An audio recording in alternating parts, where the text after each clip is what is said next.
खबरों के अंदर की पूरी खबर, हर खबर की सटीक पड़ताल, आपका भरोसा हमारी जिम्मेदारी। सच, साहस और सरोकार, यही है हमारी पहचान।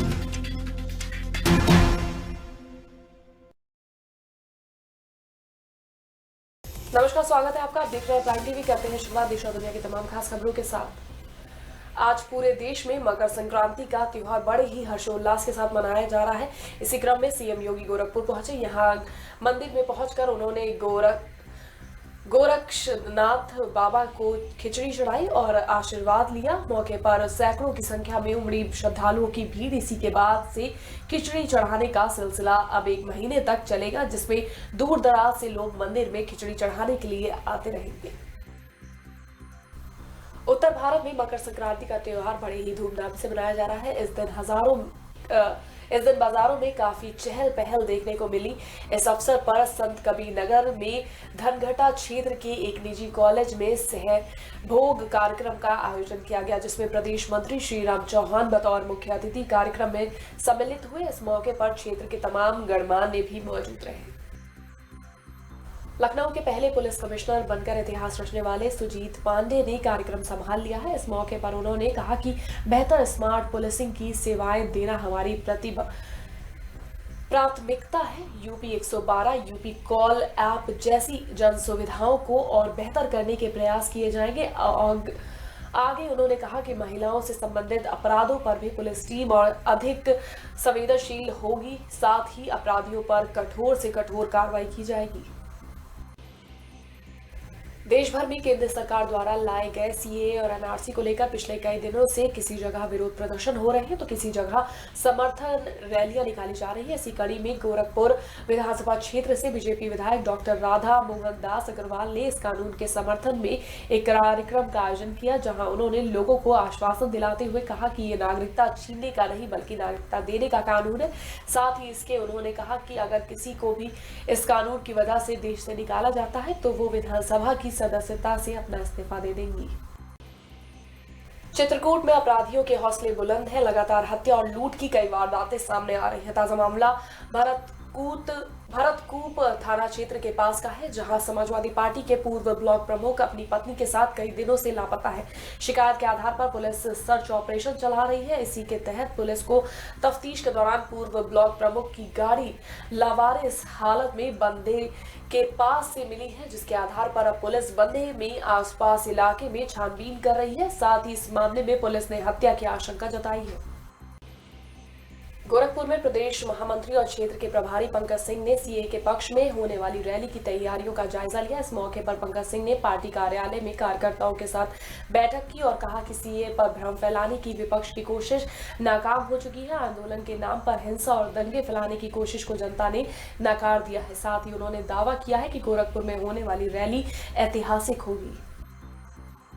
गोरखपुर में 19 तारीख को हमारे मध्य प्रदेश के पूर्व मुख्यमंत्री लोकप्रिय नेता आदरणीय शिवराज चौहान जी यहाँ पर उस दिन शिरकत करेंगे और हमारे यशस्वी मुख्यमंत्री आदरणीय योगी आदित्यनाथ जी, हमारे प्रदेश के अध्यक्ष आदरणीय श्री स्वतंत्र देव सिंह जी, ये सब लोग 19 को रहेंगे। सीएए पर जो जन जागरण अभियान हम लोगों का चल रहा है, उसी में अनेक तरीके से कार्यक्रम पार्टी ने तय किए। मकर संक्रांति के पर्व पर गोरखनाथ मंदिर में नेपाल के श्रद्धालु बाबा गोरक्षनाथ को खिचड़ी चढ़ाने आते हैं। इसी को देखते हुए महाराजगंज के भारत नेपाल सीमा पर सुरक्षा एजेंसियों को पूरी तरीके से अलर्ट कर दिया गया है। एसपी रोहित सिंह सजवान ने बताया कि इस त्योहार में किसी तरह का कोई खलल न पड़े, इसको लेकर नेपाल से आने जाने वालों की गहनता से जाँच की जा रही है।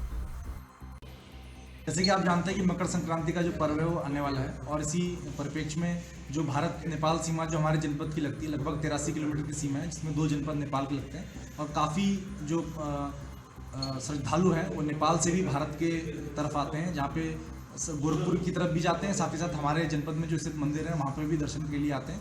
तो इसलिए काफ़ी अधिक संख्या में लोग श्रद्धालु आते हैं। इस वजह से जो सीमा पर चौकसी है वो बढ़ा दी गई है और एसएसबी और महाराजगंज पुलिस और साथ ही नेपाल पुलिस के साथ भी आपस में समन्वय करके संयुक्त जो पेट्रोलिंग है वो की जा रही है और सूचनाओं का आदान प्रदान भी किया जा रहा है। कितने लोग आ रहे हैं, जा रहे हैं, ये सब सूचनाएं आदान प्रदान की जा रही हैं, जिससे कि कोई भी असामाजिक तत्व इसमें खलल ना डाल पाए और जितनी भी चाक चौबंद व्यवस्था है वो इसमें की जा रही है।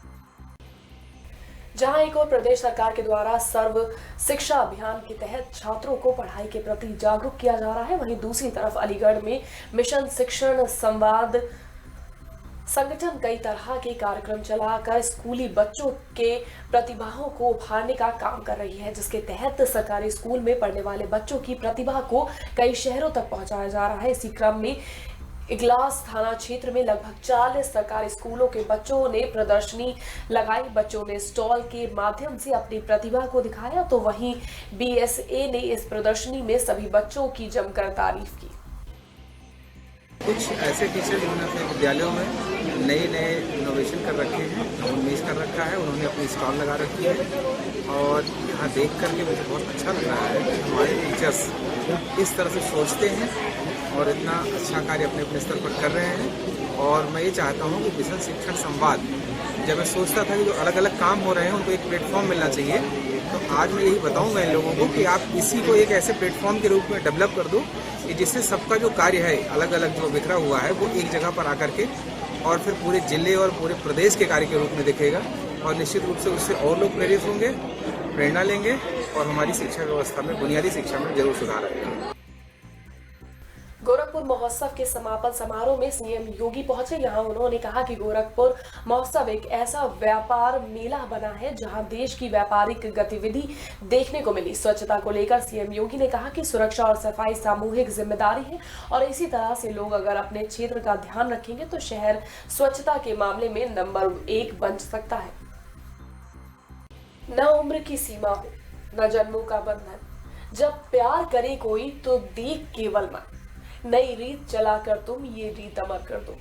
सूफी गायक जगजीत के द्वारा गाई गई ये पंक्तियां संत कबीरनगर में रहने वाली एक 59 साल की महिला पर बिल्कुल सटीक बैठती है, जो अपनी उम्र से 22 साल छोटे युवक से प्रेम करती है। परिवार का कहना है कि महिला ने युवक से शादी करने के लिए पति को तलाक तक दे दिया। वहीं महिला की माने तो उसके प्रेम प्रसंग के चलते लोगों ने युवक को मारा पीटा भी, लेकिन उसने सारी परेशानियों को दरकिनार करते हुए युवक से शादी कर ली और अपने रिश्तों पर सामाजिक बंधन की मुहर लगा दी है। बागपत में शासन आदेशानुसार मोटर व्हीकल के साथ साथ अब पशु संचालित वाहन जैसे भैंसा बुग्गी, बैलगाड़ी, ऊंट गाड़ी या खच्चर से ओवरलोडिंग कर रहे वाहनों का चालान काटा जाएगा। बता दें कि पशु चिकित्सा अधिकारी के मुताबिक जल्द ही तहसील स्तर पर एक टीम बनाई जाएगी जो पशु संचालित वाहनों पर क्षमता से अधिक वजन ढोने वाले वाहनों का चालान कर उन पर जुर्माना लगाएगी, क्योंकि ऐसा करना पशु क्रूरता में आता है। फिलहाल सभी तहसीलों में जल्द ही इस प्रक्रिया को शुरू कर दिया जाएगा।